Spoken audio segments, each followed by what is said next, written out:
Okay, so if you're hunting for global growth, there's a market that absolutely has to be on your radar. But it's also one of the toughest to crack. We're talking about Bangladesh. It's just a powerhouse of potential. But to get in, you need a very specific key. And today, well, we're going to find that key together. First things first, let's just try to get our heads around the sheer scale here. We're talking about a population of nearly 174 million people. I mean, to put that into perspective for you, that is more than double the entire population of the UK. This isn't just a number on a slide, it's a massive, vibrant, and growing consumer market. And you know that huge population? It's powering an incredible economic engine. The country's GDP is right around 450 billion US dollars. That is a torrent of economic activity, covering everything from manufacturing to a seriously booming digital sector. It's a huge pie, and businesses are, you guessed it, lining up for a piece. But here's the thing. Here's the catch, and it is a big one. As our source material puts it so well, this market is just way too dynamic to be approached casually. All that opportunity we just talked about, well, it also creates just immense complexity. You can't just wander in and expect to succeed. And all of a sudden, that big, exciting opportunity turns into a bunch of really tough questions, right? You start asking yourself, which distributors can I actually trust with my product? Which local partners can really scale with my business? You can see the potential, sure, but there's this huge gap between that vision and actually making it happen. So how do you bridge that gap? Well, the answer is actually simpler than you might think. You find a guide. No, not a tour guide, but a business guide. A local consultant who already knows the terrain, who speaks the language of local commerce, and who can literally translate your global strategy into on-the-ground success. To make this real, let's look at what this kind of expertise actually looks like. Take the career of someone like Mshad Joinal Abdin. His path is the perfect example.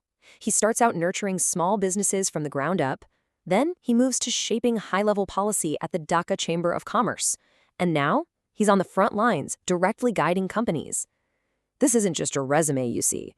It's a map of how the entire ecosystem works, from top to bottom. So what are we really talking about when we say business consultant? It's so much more than just an advisor. The source material uses this fantastic phrase, usable judgment. Think about that. It's that rare skill of taking this flood of local information, cultural nuances, and personal connections, and forging it into a clear, actionable plan that works for your business. So how does that usable judgment actually turn into value for you? Well, it pretty much breaks down into four essential roles. You can think of these as the four pillars that are going to hold up your entire market entry strategy. Now, what's so cool about this is the flow. It's a journey. It all starts with diagnosis, figuring out what the real problem is, not just the symptoms you're seeing. Then comes the strategy. But, and this is crucial, it doesn't just end with some fancy presentation. The consultant actually sticks with you for the execution. And the whole time, they're acting like a risk shield, helping you dodge those completely avoidable, costly mistakes. Okay, so the theory is great, right? But what does all of this actually look like in practice? How do these big strategic ideas become real-world services that help your business grow? This is where we get to open up the consultant's toolkit. And to make it super concrete, we're going to look at the actual services offered by a firm like Trade and Investment Bangladesh, or TINB, to see how that strategy gets turned into real action.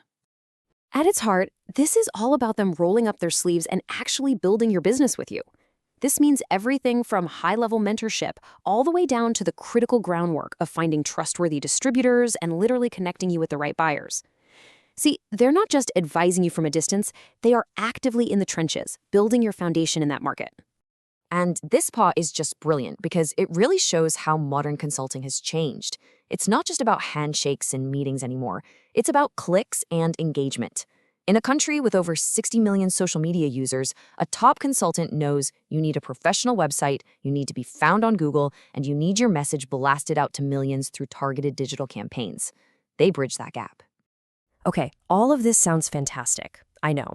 But the ultimate question for any business owner, for any investor, is simple. Does this actually work? Really? Where's the proof? Well, the proof starts with the people who have already walked this path. Just listen to this quote from the CEO of a Canadian company. He highlights the two key ingredients: strategic insight, that's knowing the right move to make, and hands-on support, which is actually making it happen.